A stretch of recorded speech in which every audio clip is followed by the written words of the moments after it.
Hello friends, welcome back to my channel. আশা করি সবাই ভালো আছো, আমিও ভালো আছি। তো আজকে বেচুর দিনটা শুরু হলো আনুষ্ঠানিকভাবে, অর্থাৎ যেখানে গেছে, অর্থাৎ জলপাইগুড়িতে সেই কাকুর বাড়ির মেয়ের ঘরের নাতির মামা ভাত তাদের বাড়িতে অনুষ্ঠিত হবে। এবং দুপুরবেলা অনুষ্ঠানটা বাড়িতেই হবে, তারপর বিকেলবেলা তোমার অনুষ্ঠান বাড়িতে গিয়ে ওখানে খাওয়ান দাওয়ানের ব্যাপারটা আর কি। যাই হোক, তো দিনের শুরুটা কাকুর বাড়ির ছাদের ওপর থেকে শুরু করলো, ছাদ বাগান থেকে।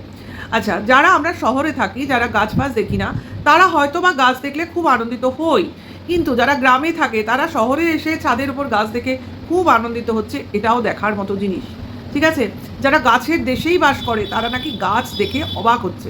হ্যাঁ, যেটা অবাক হওয়ার বিষয় সেটা হলো ছাদের উপর বড় বড় গাছ। আচ্ছা, দেখলাম, কিন্তু এরমভাবে বড় বড় গাছ কি কেউ রাখে? টবে রাখে একরকম, ওরা তো ছাদের মধ্যেই কার্নিশের মধ্যে মানে সিমেন্টে করে ওটার মধ্যেই করেছে, এতে শিকড় ঢুকে বাড়ির ক্ষতি করে না, কে জানে। আমার মনে হলো, আমি তাই জাস্ট শেয়ার করলাম। কারণ এইভাবে রাখলে যেভাবে বড় গাছ, তার শিকড়ও কিন্তু ততটাই ডিপ হবে, তাই না? তো এটাই আমার মনে হয়েছিল, আর কিছু মনে হয়নি। আর যেটা খুব বেশিভাবে লাগলো সেটা হলো, ভাই আজ অবধি আমি কাউকে দেখিনি, যদি তোমরা দেখো তো বলবে, ছাদে কেউ ছাতা নিয়ে ঘোরে। কেউ তো বাধ্য করেনি, ছাদে ঘুরতে তো কেউ বাধ্য করেনি যে তোমার ছাদে রোদে থাকতে হবে, আর তারপরে সেটা থাকার জন্য মাথায় ছাতা দিয়ে ঘুরতে হবে। কোনো কাজও তো করছিল না, শুধু হাঁটাচলা করছিল, মানে ব্লগিং করছিল, সেটা বলতে পারো। তো ভাই, যারা গ্রামে থাকে, খাটিয়ে মানুষ, চাষি ফ্যামিলি বলে দাবি করে, তারা নাকি রোদ সহ্য করতে পারে না, তাও ছাদের রোদ। এ জমির মাঠের রোদ নয়, যেটা কিনা অনেকটা করা হয়, বলে কিনা চাষির গায়ের রোদ লাগে না, চাষির নাকি গরম লাগে না, চাষির নাকি মাটি বাড়ি, মাটি স্বর্গ, মাটি ধর্ম। আর এ তো রোদ মাথা বাঁচাতে ছাতা ধরছে, তাহলে কি চাষি? তাহলে ওই চাষি বাড়িটা তোমরা আজ থেকে বাদ দিয়ে দাও, ওটা বলা উচিতই নয়। কারণ যারা রোদ সহ্য করতে পারে না তারা তো চাষি হতে পারে না। আর যাই হোক, তাই তো মনে হলো। বাচ্চাটার ব্যাপার আলাদা, কিন্তু আমার মনে হয় ছাদে তোমার রোদ দেখলে যাবো না, আর পায়ে গরম রাখলে চটি থাকে, কিন্তু মাথায় ছাতা ফার্স্ট টাইম দেখেছি, আমি ফার্স্ট টাইম দেখেছি। তো এটা ওই জায়গায় না বললেই নয়। তো চলে এলাম এরপরে কাকুর বাড়িতে, কি না, কাকুকে হেল্প করতে বাজারে গেলাম। কাকুর বাড়িতে ছেলের অভাব বোঝাই গেল, সেই জন্য বেচু তার বাবাকে নিয়ে মাছের বাজার, মাংসের বাজারে গেল। তো এখানে একটা কথা বলে নিই, যে বাজারটা হলো, অর্থাৎ মাছ, মাংস। মাংসটা আমি বিশেষ দেখতে পারিনি, কারণ আমার ওটা দেখতে আমি পারি না, মাংস কাটা, মাংস কেনা, এগুলো আমি করতে পারি না, কিন্তু মাছটা পারি। তো ইলিশ মাছ 3খানা মাছ নিল। কত কেজি আমি বলতে পারবো না, যাই হোক 3টে মাছ কিনলো, ভালো কথা। আমি প্রথমে ভেবেছিলাম এটা দুপুরের রান্না, বিকেলে হয়তো তোমার ক্যাটারিং হবে, কিন্তু আমার মনে হলো 3টে মাছ শুধু দুপুরে তো হবে না, সব লোকের জন্যই মনে হয় বাজার, মাছ মাংসটা ওইভাবে বাজার হলো। কিন্তু রাতে যখন লোক সংখ্যা বললো প্রায় 500-600, যদিও অত লোক দেখিনি, মানে দেখায়নি, তো একবারও ক্যামেরায় আসেনি অত লোক। যাই হোক, সেই ক্ষেত্রে কিন্তু ওই পরিমাণ মাছটা চলে না। 3টে মাছে হয় 500-600 লোকের, ওই মাছে কিন্তু হয় না। যাই হোক, যেহেতু ইলিশ মাছটা ওই মেনু কার্ডের মধ্যেও দেখেছি, তার জন্য বলতে পারছি। কাজে আমার মনে হলো ওই 500-600 লোক যেটা বললো ওটা পাও, দেখিও নি আর হয়ও নি, বাজারটা দেখে এটাই মনে হচ্ছে। তো এবার চলে আসি দুপুরবেলার অনুষ্ঠান, মানে বাচ্চাটাকে যে মামার বাড়িতে ভাত দেওয়া হলো, সেটা দুপুরবেলা বাড়িতেই হয়েছে। হ্যাঁ, তাই হয়, রান্নাবান্না করে বসিয়ে খাওয়ানো হয়। তো সবাই মিলে সেখানে অ্যাটেন্ড করলো, দেখলাম। মাসি মুখে ভাত দিল, বাচ্চাটা কোনো জিনিসই ধরছিল না, মাসি একটু কায়দা করে হাতটা তুলে পেনটা অন্তত ধরাবার চেষ্টা করলো, বুঝতে পারলাম। তো মোর অর লেস ঠিক আছে, অনুষ্ঠানটা ওকে, এখানে বলার কিছু নেই। চলে আসি বিকেলবেলা, অর্থাৎ অনুষ্ঠানের বাড়ি। হ্যাঁ, বেচু তো বরাবরই মার প্রতি খুব কেয়ারিং, মার শাড়ি ধরে দিচ্ছে, এর আগে মার পিঠে পাউডার মাখিয়ে দিতে দেখেছি। ঠিক আছে, ছেলেরা মায়ের করে, দোষের নয়, কিন্তু আমি ভাই বলি, মায়ের যতটা খেয়াল রাখছো বউয়েরও রাখতে পারতে। কিন্তু আমার মনে হয় বেচু মার খেয়ালও রাখে না। আসছি, ধীরে ধীরে আসছি, প্রতিটা জায়গায় আমি বুঝতে পেরেছি যে বেচু কতটা বেচু আর কতটা কিপটে এখানে বোঝা যাচ্ছে। বেচু নিজের জন্য খরচ করতে কোনো কিপটেমি নেই, যত কিছু খরচ করতে ওর কিপটেমি হয় ওর ফ্যামিলি মেম্বার্সদের জন্য। কি বাবার জন্য কিনতে কাটতে দেখেছো কোনোদিন বাবার জন্য? আমি তো দেখিনি। আচ্ছা, মার জন্য মাঝে সাঝে কেনে, আর ম্যাক্সিমামই তো গিফটস আসে, লোক দেয় সেই হিসেবে। কিন্তু একটা শাখা বাঁধানো এত বড় অনুষ্ঠান কবে থেকে শুনতে পাচ্ছ? তো তোমরা তো জানো, ঘুরতে গেছে, বেড়াতে গেছে, আবার এসেছিল ওদের বাড়িতে কাকু, সেই সময় এসছে, কিন্তু বেচু একবারও চেষ্টা করলো না খুব তাড়াতাড়ি মার জন্য অন্তত একটা সোনার শাখা বাঁধানো বানিয়ে দিতে, যেটা কিনা মা ওই অনুষ্ঠানে পড়তে পারে। সেই নকলি জিনিসই তার জন্য কিনে এনে দিল, এবং সেটা পরেই অনুষ্ঠান অ্যাটেন্ড করলো, ঠিক আছে। তা এই যে শুনে আসছি বারবার মার গায়ে কিছু নেই, মার গায়ে কিছু নেই, তা মার জন্য কটা ইমিটেশনের গয়নাও তো করে দিতে পারতো। একটা হার, দুল দিয়েছে দেখেছি, গলার একটা মানে হার নেই।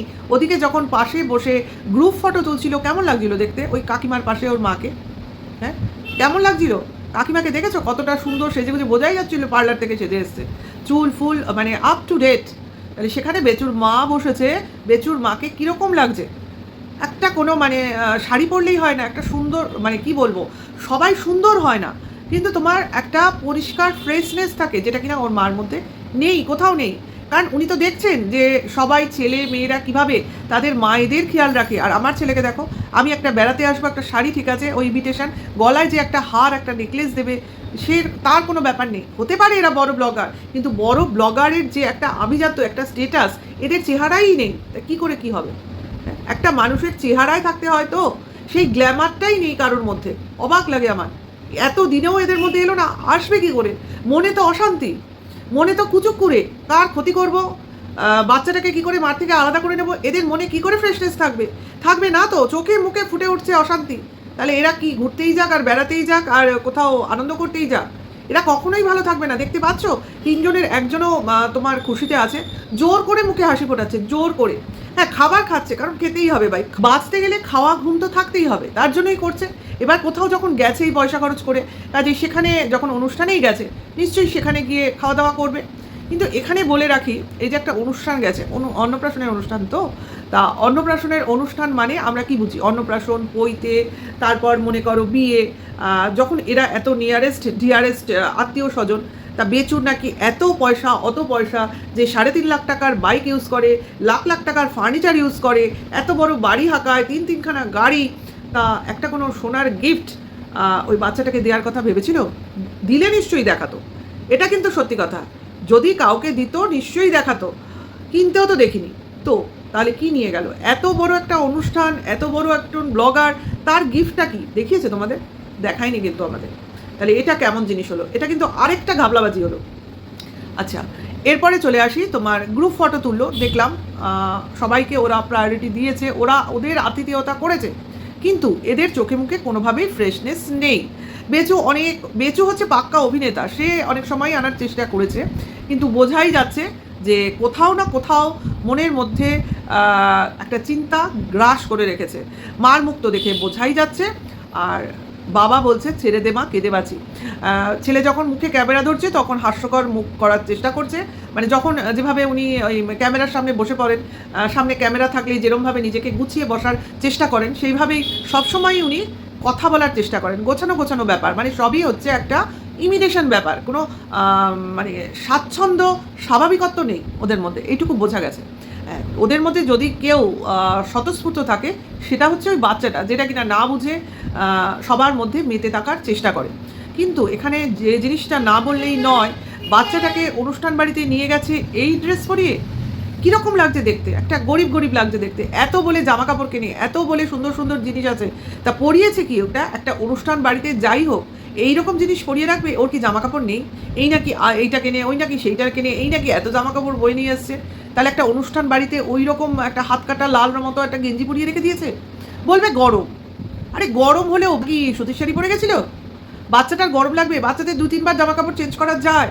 মানুষ শুরুতে একটা ড্রেস পরায়, যদি ঘেমে যায় তাহলে আবার একটা চেঞ্জ করিয়ে আনবে, বললো তো বাড়ি বেশি দূর নয়, যাদের আবার সঙ্গে গাড়ি আছে তার এইরকম ড্রেস। এরা নাকি ব্লগার, ব্লগিংয়ের খাতিরে হ্যান দেখায় ত্যান দেখায়, মানে অতি নিকৃষ্ট মানের।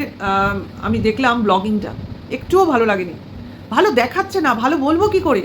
তারপরে ভাই সব থেকে যেটা বড়, এত এত টাকা, এত এত সাবস্ক্রাইবারের চ্যানেল, কেউ চিনছে না, কেউ বলছে না ও ভাই তুমি তোমার ক্যামেরায় আসি। এরকম তো আমরা ম্যান্ডির ক্ষেত্রে দেখি, সব জায়গায় কেউ না কেউ চেনা পড়ে যায়, এসে ক্যামেরার মধ্যে মুখ দেখাতে চায়। তো আমাদের বেচুরামের ক্যামেরায় দেখি কেউই মুখ দেখাতে চায় না, ব্যাপারটা কি বুঝছি না। যাই হোক, বড় ব্লগার শুধু নামেই, মানে বাতলিংয়ে, হ্যাঁ মানে কন্ট্রোভার্সিতে বড় ব্লগার, ওই দিকেই যাবে। যাই হোক, সেটা বাদ দাও। এই হচ্ছে ব্লগিংয়ের নমুনা, খাওয়া দাওয়ার উপর দিয়েই গেল, টাইম পাস করলো। আগাম বলে রাখলো যে গতকালকে যে ব্লগিংটা আসবে সেটা তোমার ঘুরতে যাওয়ার ব্লগিং। অলরেডি একটা শর্টস দিয়ে দিয়েছে, দেখতে পেয়েছি ইনস্টাগ্রামে। হ্যাঁ, ঘুরতে গেছে, ছেলেকে নিয়ে একটা পোজ দিয়েছে, তো বোঝা গেল যে ঘুরবে, সেই ব্লগিং আসতে চলেছে আমাদের। কিন্তু হ্যাঁ, ব্লগিং দিচ্ছে খুব ভালো কথা, ঘুরতে কি ঠিক মতো পেরেছে? কারণ সকালবেলায় যেভাবে একটা লাইভ এসে গেল আমাদের টিনা, তারপরে তার দিনটা কিভাবে কাটলো, তাই তো হবে, তাই না? আজকেই তো ঘোরা, যে ব্লগিংটা আসবে আগামীকাল, যে লাইভটা টিনার হলো, সেই লাইভে দেখার পর বেচুর রিয়াকশানটা কি? ভালো করে ঘুরতে পেরেছিল? ব্লগিংটা খুব ভালো করে লক্ষ্য রাখতে হবে যে আদৌ ভালো করে ঘুরতে পেরেছিল কি না। হ্যাঁ, শর্টস একটা দিয়েছে, দেখতে পেয়েছি, কারণ ততক্ষণে ফোনাফোনি কথোপকথন হয়ে গেছে, এবং ওই লাইভের পর যে কী পরিমাণে লোক ফোন কলে বিজি ছিল সে তো বুঝতেই পারছি। কি হচ্ছে, কিভাবে হচ্ছে, কোথায় যাচ্ছে, কি হবে এরপর, এরকম ধরনের প্লটিং চলছে। লাইভ আসা তো আজকে খুব দরকার ছিল, মানে এক্সপেক্ট করেছিলাম, তো লাইভ এলো না। প্রস্তুত ছিলাম লাইভ দেখার জন্য, মনে হয় এখনও প্রিপারেশন হয়নি, প্রিপারেশন করে তারপর আসবে। হ্যাঁ, আমি একটা শর্টস ছাড়ছি ভাই। যখন থেকে জানতে পেরেছে যে টিনা দিল্লিতে রয়েছে, এবং দিল্লিতে ওয়েটিং রুমে থেকেও বলেছে যে 4:30 ট্রেন দিল্লি শিয়ালদা রাজধানীতে আসছে, তো লোক তখনই রেডি হয়ে গেছে ভাই ক্যামেরা নিয়ে, যে এইবার তো ধরতে হবে, এবং ধরে সঙ্গে কি আছে ব্যাপারটা বার করে ফেলবো। না, এখানে ফোকলাকে সাসপেক্ট করা হচ্ছে না। কাকে সাসপেক্ট করা হয়েছিল? সেই সেবক দাদাকে। কিন্তু ভাই এরা বলে না গাছে গাছে চলে আর সেবক দাদা পাতায় পাতায় চলে। উনিও জানেন, যখন বলে দিয়েছে টাইম এবং ট্রেন, টিনা নিজেও জানে ওর পেছনে লোক লাগবে। হ্যাঁ, কাজেই সেবক দাদার মতো থাকবে, টিনার মতো থাকবে না। আমিও জানি না সেবক দাদা টিনার কাছে ছিল কিনা, আমি মনে করছি ওরা যেমন ভাবছে আমরাও তেমন ভাবছি, কিন্তু আমরা ক্যামেরা নিয়ে কাউকে রেডি করতে পারছি না, ওরা পারছে। এটাই হলো ওদের সঙ্গে আমাদের তুলনা। ভাই এত কি ব্লগিং দেখে কন্ট্রোভার্সি কর না, কন্ট্রোভার্সি ক্রিয়েটারদের কাজ কি এটা? আমার মনে হয় না। এটা যারা লিগাল লড়াইয়ে সামিল হয়ে রয়েছে তারাই এইসব লোকজন পিছনে লাগিয়েছে, আমার যতদূর মনে হয় এটা বেকুর কাজ। কারণ বেকু দিল্লিতে প্রচুর যাতায়াত করে, কাজেই বেকুর লোক দিল্লিতে থাকলেও থাকতে পারে, কাজে ওই টাইম এবং ট্রেন ওটাই হয়েছে বেকুর পক্ষে একদম মূল মন্ত্র। ব্যাস, ফোন কল লোক লাগিয়ে দিয়েছে, এবং যেভাবে ট্রেনের মধ্যে ক্যামেরা নিয়ে এসে দৌড়াদৌড়ি করছিল, কোথায় কোথায় কোথায় কোথায় প্ল্যাটফর্ম সবই দেখাচ্ছিল, যে প্ল্যাটফর্মে যদি থাকে, বাবা প্রচুর খুঁজেছে লোকটা, কিন্তু সে অলরেডি যখন পেলো তখন আমরা দেখতে পেলাম। তা কার চ্যানেলে এলো? অবশ্যই আস্তে আস্তে মনে হয় সবাই দেবে। তো ফার্স্ট আমি যেটা দেখলাম ডেপির চ্যানেলে, তো আমি তো অবশ্যই এটা শর্টসের মাধ্যমে আমি আমার বৃহত্তর জনগণের উদ্দেশ্যে ছেড়ে দেবো। কারণ ভাই লোক কীভাবে পিছনে লাগে তোমার, সেটা তো তোমার সবার জানা উচিত, তাই না? কারণ একজন ব্লগার কোথাও যাবে আর তার পেছনে লোক এরকম ফেউ ধরবে, খোঁজার চেষ্টা করবে, তো কেন, সেটার উত্তর তো আমাদের পেতে হবে, তাই না? মানে এদের লিগাল টিমের ওপর এদের আস্থা নেই। কাজে আগে থেকে জানবো, আগে থেকে খবর সংগ্রহ করব, এবং আগে ভাগে রেডি হয়ে থাকবো। মানে এদের চিন্তা ভাবনা করার শক্তি নেই, ভিতরের খবর। তার জন্য এখন আর কাউকে পাচ্ছে না, কারণ ভেতর থেকে খবর পাচ্ছে না। কল রেকর্ডিং যে করবে সেই কলটাও ধরার জন্য কেউ থাকছে না, তো খবর কোথা থেকে আসবে? নাও, তার জন্য টিনা একটা টাইম এবং ট্রেন বলে দিল, লোক লেগে গেল। আরে এটা ও করার জন্যই করেছে, তোরা দেখবি বলেই করেছে, এতে তো ওর কোনো ভুল নেই। গাধাটা তোরা হলি, দৌড়লি, কি দেখলি? কিছু কি দেখলি? কিছুই দেখতে পেলি না। হ্যাঁ, একটা কথা ডেবি বলে না, ওরা ড্রেস চেঞ্জ করেছে, তো ড্রেস চেঞ্জ করতেই পারে। আমি সারাদিন আর একদিন সারা ট্রেনে ছিলাম, আমি ওয়েটিং রুমেই ড্রেস চেঞ্জ করে নিতে পারি, কারণ আমার কমফর্টের ব্যাপার, সেটাই হলো ব্যাপার। সকালে যে ড্রেসটা পরেছিলাম বিকালে সেটা পরিনি, নাই পরতে পারি। আমি লেডিস ওয়েটিং রুমে থেকে ড্রেস চেঞ্জ করার মতো অনেক রকম অপশান দিল্লি ওয়েটিং রুমে আছে, আমরা জানি। কাজেই কিছুই বেরোলো না, টাই ফোস, শুধু দৌড়াদৌড়ি ঘোরাঘুরি। তবে এইটা প্রমাণিত হলো যে ও যে ট্রেন টাইম বলেছিল সেটা কনফার্ম। এবার কি শিয়ালদাও ওয়েট করে থাকবি? তো শিয়ালদাও ক্যামেরা নিয়ে ওয়েট করে থাকিস, কোনো অসুবিধা নেই, ঠিক আছে? কে রিসিভ করতে আসে সেটাও তো দেখতে হবে, কিভাবে যাচ্ছে, কোন গাড়িতে যাচ্ছে, কোন ট্রেনে যাচ্ছে, আদৌ ট্রেনে যাচ্ছে কিনা দেখিস, এগুলো দেখার জন্য ওয়েট করে থাকিস। তাহলে হাসনাবাদেও দাঁড়িয়ে থাকিস, তোদের কাজই তো এই। সেই তারাপীঠ যাওয়ার নাম শুনে সেই দৌড়াদৌড়ি শুরু করেছিল, আজও সেই দৌড়াদৌড়ি অব্যাহত হয়ে রয়েছে। কি না, একটা বাচ্চার সঙ্গে মাকে জুড়তে দেবে না, তা এগুলো করাচ্ছে কে? তোমরা বোঝো, এতে তো ভেকুর বা ঢেপির এদের করে কোনো স্বার্থ নেই। এগুলো করাচ্ছে কে? অবশ্যই এই বেচুর স্বার্থেই ওরা করছে, কারণ বেচু বলেছে আমাকে এইটা করে দিতেই হবে, তার জন্য তোমাদের যা লাগে নাও, কিন্তু তোমরা আমার কাজটা করে দাও। এটা হলো বেচুর বক্তব্য। কাজে বুঝতে পারছো, যা কিছু ঘটছে, যা কিছু করাচ্ছে, এর পেছনে ওয়ান অ্যান্ড অনলি বেচুর মস্তিষ্ক, মানে বেচুর মুখের কথা, মস্তিষ্ক না, ওর মাথা দিয়ে এমন কিছু বেরোবে না যেটা দিয়ে মহৎ কাজ উদ্ধার হয়। আর ওই মহৎ কাজ উদ্ধারের জন্য ভেকু বসে রয়েছে, কারণ ওই এসব কুচক্রি চালাতে পারে, বুঝতে পারছো আশা করি। এই যে সিআইডি বাহিনী বলে না, ওগুলো কিছুই না। ও যদি না বলতো তাহলে কোথা থেকে তোরা জানতি রে? সিআইডি বাহিনী এসছে যত, সিআইডি বাহিনীও নাকাল হয়ে যাচ্ছে প্রুফ না থাকলে খোঁজার জন্য, বিশাল এসছে কোথাকার সিআইডি বাহিনী। আচ্ছা, যাই হোক, বেচুর এটাই বলার, গতকাল মানে ঘোরাও অলরেডি হয়ে গেছে, এবার হয়তো গতকাল আমরা ভিডিও পাবো, আগামীকাল আমরা ভিডিও পাবো, এবং আগামীকাল হয়তো বেচু বাড়ির উদ্দেশ্যেও রওনা দিয়ে দেবে। বললো তো ট্রেনের রিটার্ন টিকিট কাটেনি, বোঝো, ট্রেনের রিটার্ন টিকিট কাটেনি, ওখান থেকে বাসে করে ফিরবে।